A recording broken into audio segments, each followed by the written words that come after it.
व्यासाय विष्णुरूपाय व्यासरूपाय विष्णवे नमो वै ब्रह्मनिधये वासिष्ठाय नमो नमः।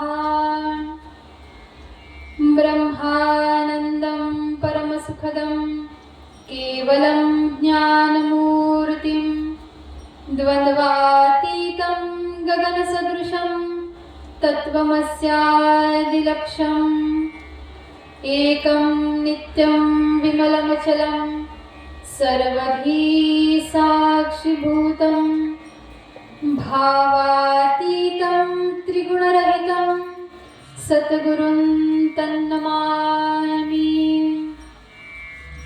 निजानन्दरूपी जरी घे समाधी जनांची निवारी पर्याधिव्याधी शिवब्रह्म विष्णू स्वरूपात्मकाला नमस्कार माझा सद्गुरु बाळकृष्ण प्रभूला।